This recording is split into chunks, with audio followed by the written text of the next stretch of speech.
Olá a todos, bem-vindos a esta mensagem, bem-vindos à Igreja Evangélica do Livramento. Nesta semana em que já temos portas abertas e que temos também este vídeo, nós queremos dar-vos as boas-vindas à nossa comunidade. Queremos agradecer àquelas pessoas que nos têm feito chegar mensagens de entusiasmo, de agradecimento. E quero mandar um abraço especial para os nossos amigos e irmãos que nos veem em Marvila, que nos veem em Lisboa e que têm sido também abençoados com estes vídeos. Agora vamos ter mais uma mensagem de uma família e estejam à vontade para mandar as vossas mensagens em vídeo, em áudio, por e-mail, como preferirem. E depois fiquem com o Samuel e a Karina e depois com a mensagem do pastor Alexandre. Olá famílias, como vão? Nós estamos bem, mas com saudades de todos vocês e de voltarmos a estar todos juntos na presença e na casa de Deus. Que saudades que eu tenho, e vocês também, não é? Por agora, deixamos aqui um abraço da minha família e beijinhos de saudades a todos. Deus! Bom dia, irmãos. Bom dia. Mais uma vez estamos aqui para vos levar a cantar ao nosso Deus. E hoje vamos cantar tão grande ao meu Deus, e que todos vão ver a sua glória. Amém?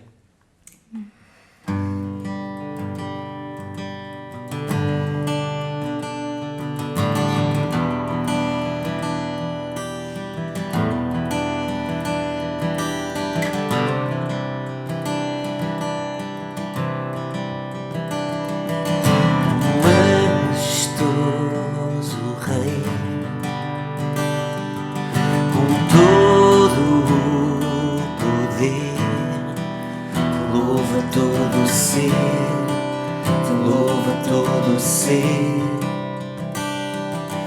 seu eterno esplendor,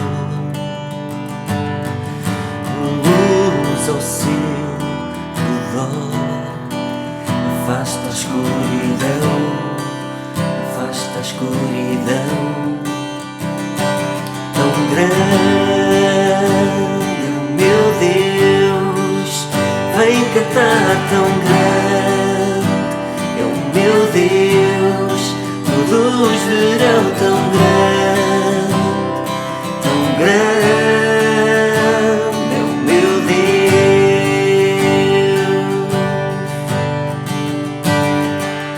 Com o tempo a passar por toda a eternidade, Ele é o mesmo Deus, Ele é o mesmo Deus. Espírito, Filho e Pai, louvado por todo o ser, Cordeiro e o Leão, Cordeiro e o Leão.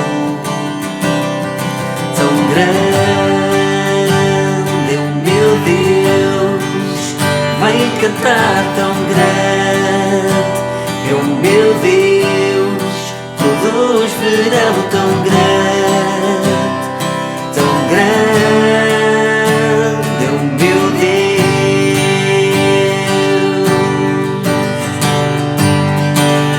Nome sobre todos os nomes, digno de adoração, que eu cantarei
cantar tão grande é o meu Deus, todos verão tão grande é o meu Deus,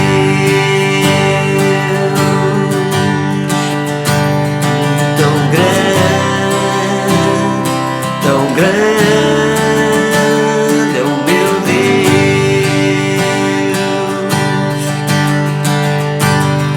tão grande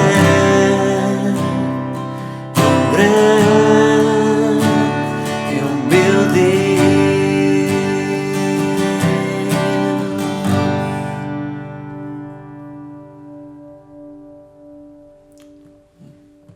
Bom dia, igreja. Um bom domingo a todos e que Deus vos abençoe em casa. Hoje o assunto que irei abordar fala sobre a autenticidade cristã. O texto que iremos ler encontra-se em Mateus, no capítulo 23, versos 1 a 12. O tema que surge do meu estudo é marcas da autenticidade da vida cristã. É natural hoje em dia procurarmos por coisas autênticas. Toda a gente procura por coisas autênticas. E cada vez mais é facto assente que uma marca é um dos ativos mais valiosos que uma empresa pode ter. E por essa razão, registar uma marca é essencial para garantir o direito exclusivo sobre o seu uso, seja em produtos ou serviços. Consequentemente, é preciso impedir que terceiros a imitem ou se apropriem da mesma. Então existe a necessidade de proteção da marca de forma a que o uso e registro de uma marca não seja confundível. A procura de coisas autênticas sempre se verificou na área da arte. As pessoas pagam fortunas para terem coisas únicas e autênticas. Com a chegada da internet houve um aumento exponencial de vendas e compras dessas peças de arte únicas e autênticas. Essa é a boa notícia. A má notícia é que pessoas sem escrúpulos, também conhecidos como criminosos, falsificam essas peças e tentam imitar as marcas de autenticidade que fazem dessas peças únicas e autênticas. Também acontece isto com a vida espiritual. Ela tem marcas únicas e autênticas, da mesma forma que uma peça de arte. E sim, existem pessoas que tentam imitar essas marcas de autenticidade. A minha partilha tem o propósito de evidenciar marcas da autenticidade da vida cristã. Consideramos no seguinte texto marcas de autenticidade da vida cristã. Eu vou ler o texto de Mateus 23, de 1 a 12, na versão ARA, que é Almeida, Revista e Atualizada. Então falou Jesus às multidões e aos seus discípulos, dizendo: Na cadeira de Moisés se assentam os escribas e fariseus. Portanto, tudo o que vos disserem, isso fazei e observai. Mas não façais conforme as suas obras, porque dizem e não praticam. Pois atam fardos pesados e difíceis de suportar e os põem aos ombros dos homens. Mas eles mesmos nem com o dedo querem movê-los. Todas as suas obras eles fazem a fim de serem vistos pelos homens. Pois alargam os seus filactérios e aumentam as franjas dos seus mantos. Gostam do primeiro lugar nos banquetes, das primeiras cadeiras nas sinagogas, das saudações nas praças e de serem chamados pelos homens Rabi. Vós, porém, não queirais ser chamados Rabi, porque um só é o vosso mestre, e todos vós sois irmãos. E a ninguém sobre a terra chameis vosso Pai, porque um só é o vosso Pai, aquele que está nos céus. Nem queirais ser chamados guias, porque um só é o vosso guia, que é o Cristo. Mas o maior dentre vós há de ser vosso servo. Qualquer, pois, que a si mesmo se exaltar, será humilhado, e qualquer que a si mesmo se humilhar, será exaltado. Uma marca da autenticidade da vida cristã é ter coerência entre a prática e a verdade bíblica. Vemos isso nos versos 1 a 4. Eu vou tentar explicar o significado da expressão que dei no primeiro ponto. Ter coerência entre prática e a verdade bíblica. Em primeiro lugar, quero fazer referência que não é ser coerente com o que se pensa, diz ou é culturalmente aceite, mas é especificamente ser coerente com a verdade bíblica. Então isto define a base da prática da vida cristã. Ela não está sujeita à variação pelo tempo, espaço ou cultura. Portanto, não falamos de costumes apresentados na Bíblia, mas de verdades imutáveis, É indispensável saber fazer a distinção. Assim poderemos ser coerentes com a prática e a verdade bíblica. Coerência fala-nos da ligação lógica entre duas partes. E estas duas partes. Então é o vínculo que torna as duas partes numa só. Então podemos afirmar que a marca aqui presente só existe se a verdade bíblica for conhecida e posta em prática em todas as situações vividas. O que estava a acontecer aqui é que Jesus estava a expor duas coisas muito importantes para aquela altura e também para nós hoje. Jesus estava a expor a falsa autoridade dos escribas e dos fariseus e também o seu falso ensino. E isto digo especificamente da interpretação que eles davam à verdade bíblica. A expressão de Jesus na cadeira de Moisés se assentam refere-se a uma cadeira que estava na sinagoga reservada ao mestre que ensinava a lei de Moisés. A expressão significava, por extensão, a autoridade oficial em relação à interpretação oficial da lei. Os escribas e fariseus tinham auto-assumido essa autoridade de interpretar a lei. Mas reparem que Jesus diz: portanto, tudo o que vos disserem, isso fazei e observai. Parece que, de alguma forma, está a responsabilizá-los pela autoridade que o próprio povo lhe atribui. Aproveito para fazer aqui a separação entre a leitura da lei e dos profetas, que era verdadeira, e a sua interpretação, que sim, essa era falsa. É aqui que encontramos o busilis da coisa. O tal nó difícil de desatar. Somos responsáveis por ler, meditar, refletir a palavra para que não sejamos enganados pelos nossos interesses ou pelos interesses dos outros. Essa é a nossa responsabilidade. Jesus continua: mas não façais conforme as suas obras, porque dizem e não praticam. Este formato de ensino dos escribas e fariseus não é de facto o método de ensino das Escrituras. Jesus ensina categoricamente isto e Tiago, seu irmão, reafirma as palavras do Nosso Senhor ao dizer: e sede cumpridores da palavra e não somente ouvintes, enganando-vos a vós mesmos. E no último versículo desta secção, o verso 4, Jesus trata da má interpretação da lei que pesava os ouvintes e os impossibilitava de ter uma boa prática da verdade bíblica. Por exemplo, o fardo tornava-se tão insustentável que só relativamente ao dia de sábado eles interpretavam 39 proibições, que seriam mandamentos. No total da sua interpretação, eles teriam 613 mandamentos. Eram 365 proibições, não faça, e 248 obrigações, faça. A questão aqui é por que razão Jesus quis expor isto desta forma. Jesus está a ensinar que Deus não lida com a aparência. Deus lida com o interior, ou seja, com a verdade. Não é a fazer mais ou parecer mais do que Ele na verdade nos pede que cumprimos o objetivo. Esse é cumprido quando queremos ser o que Ele quer que sejamos. Então, resumindo, temos a ilustração da questão que os fariseus lhe colocaram no capítulo anterior para testar Jesus. Enquadrando a coisa Jesus tinha acabado de colocar os saduceus no lugar falando sobre a ressurreição. E agora os fariseus lançam a pergunta sobre qual seria o maior dos mandamentos na lei. Ao que Jesus responde: amarás ao Senhor teu Deus de todo o teu coração e de toda a tua alma e de todo o teu entendimento. Este é o grande e primeiro mandamento. E o segundo, semelhante a este, é: amarás ao teu próximo como a ti mesmo. Destes dois mandamentos dependem toda a lei e os profetas. Entenda que o que Deus procura e dá valor é a obediência por amor e não pela aparência. Avalie hoje a coerência entre o que diz e o que faz. Então, uma marca da autenticidade da vida cristã é a coerência entre a prática e a verdade bíblica. Uma marca da autenticidade da vida cristã é não depender de destaque e reconhecimento humano. Vemos isso nos versos 5 ao verso 10.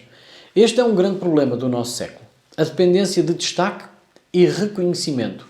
As redes sociais mostram isso. Existem reportagens que falam sobre a dependência da fama e como isso destrói famílias inteiras.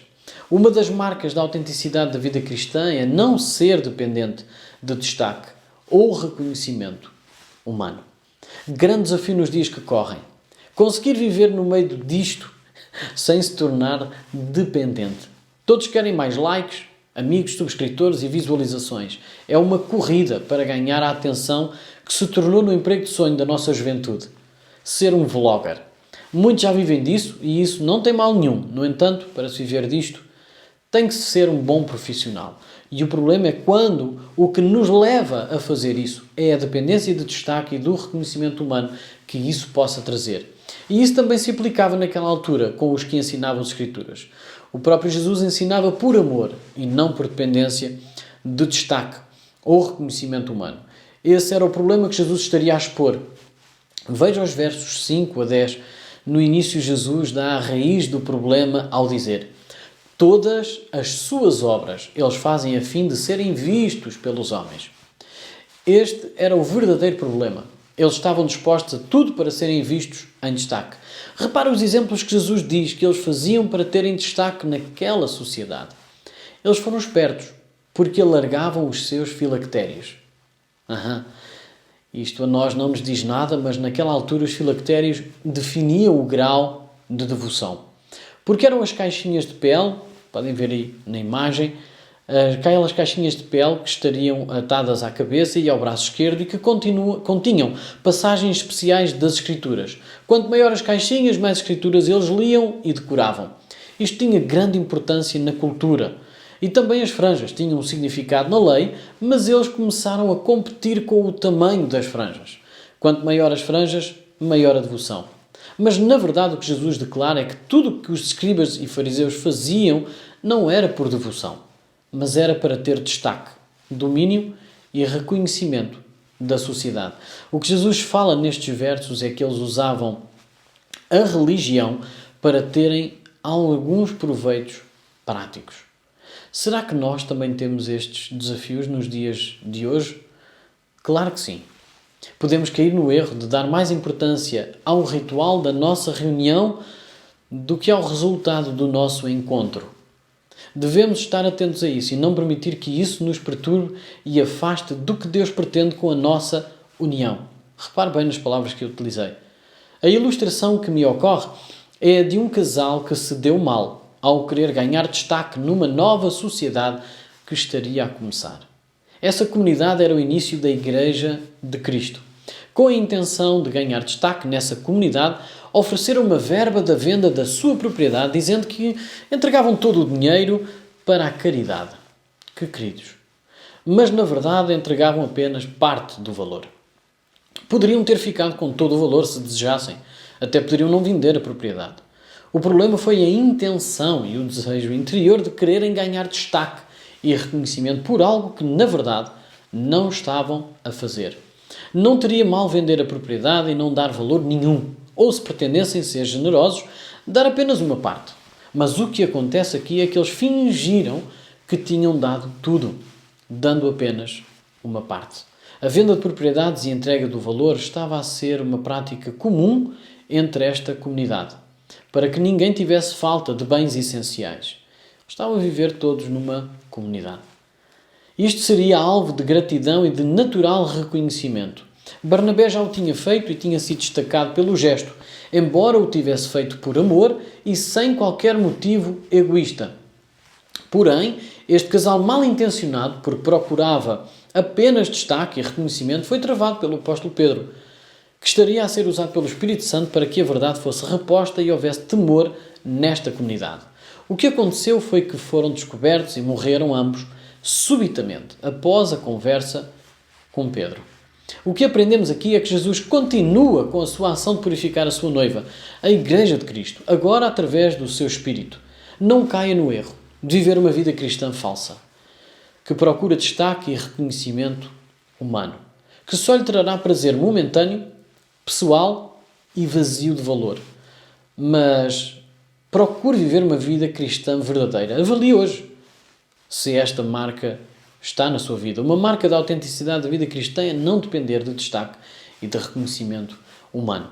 Uma marca da autenticidade da vida cristã é ser humilde e ter um coração de servo. Versos 11 a 12. Repare que estas duas qualidades normalmente são vistas como fracas pela nossa sociedade. Creio que seja pela falta de conhecimento do que significam na verdade. E nós temos a tendência de rejeitar o que desconhecemos. e por essa razão não são assim tão procuradas. Ou, na verdade, até são procuradas, mas de forma a que sejam subjugadas para se obter algum proveito de quem as tem. É normal estas duas características andarem de mãos dadas. Aliás, creio que uma não existe sem a outra. É como a questão das obras e da fé. E uso a célebre frase das Escrituras que aparece no livro de Tiago que diz: tu tens fé e eu tenho obras. Mostra-me a tua fé sem as obras e eu com as obras te mostrarei a minha fé. Agora, com estas duas características ficaria assim: tu tens humildade e eu um coração de servo. Mostra-me a tua humildade sem serviço e eu pelo meu serviço mostro-te a minha humildade. Não podemos separar uma da outra. Jesus estaria a expor essa situação tão clara para ele. O serviço que prestavam não era benefício de mais ninguém senão deles próprios. No entanto, Jesus estaria a viver a maior experiência de humildade e de serviço. Paulo declara isso aos Filipenses quando diz: tenham entre vós o mesmo modo de pensar que Cristo Jesus tinha. Ele tinha a natureza de Deus, mas não tentou ficar igual a Deus. Pelo contrário, ele abriu mão de tudo o que era seu e tomou a natureza de servo, tornando-se assim igual aos seres humanos. E vivendo a vida comum de um ser humano, ele foi humilde e obedeceu a Deus até à morte de cruz.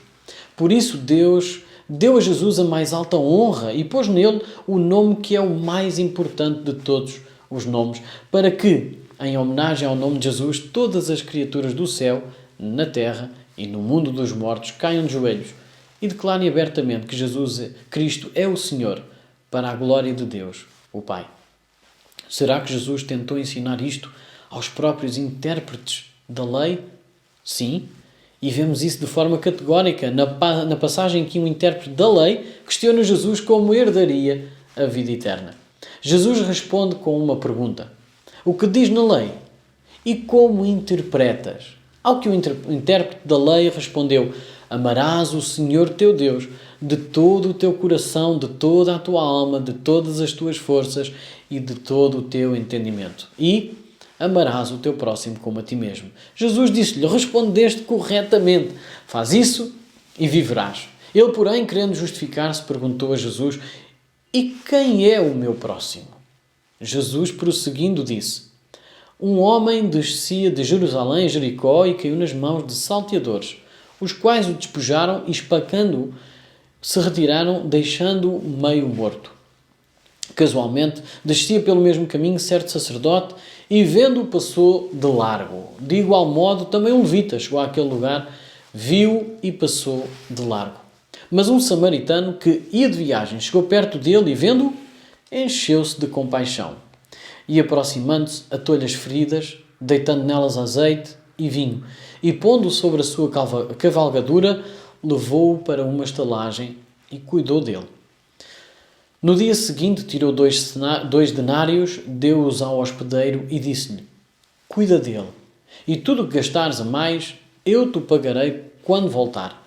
Qual, pois, destes 3 te parece ter sido o próximo daquele que caiu nas mãos dos salteadores? Respondeu o doutor da lei: aquele que usou de misericórdia para com ele. Disse-lhe, pois, Jesus: vai e faz tu o mesmo. Esta é também a direção que Jesus nos dá. Avalie hoje se esta marca faz parte da sua vida, a humildade e um coração de servo que age em misericórdia com os outros. Em conclusão, estas são as marcas da autenticidade de uma vida cristã que vemos hoje neste texto, e falo da coerência entre a prática e a verdade bíblica, de não dependermos de destaque ou reconhecimento humano, mas que tudo o que fazemos é com um propósito maior do que nós mesmos. E por último, pelo exemplo de Jesus, devemos ter o mesmo modo de viver, humilde e com um coração de servo. E isto vê-se através de uma vida de compaixão e misericórdia em relação aos outros. Usem todas as oportunidades para evidenciar as marcas da vossa autenticidade cristã. Desejo-vos uma semana muito feliz e que Deus abençoe a vossa casa. Quero-vos dizer que nós vamos continuar a gravar estas mensagens enquanto tivermos audiência e enquanto não estivermos na plena capacidade de termos toda a gente reunida nas nossas instalações no Livramento Azueira. Até lá, desejo-vos uma boa semana e que estejam sempre connosco. Façam chegar as vossas necessidades, os vossos pedidos, continuem a contribuir e muito obrigado por estarem desse lado. Até para a semana.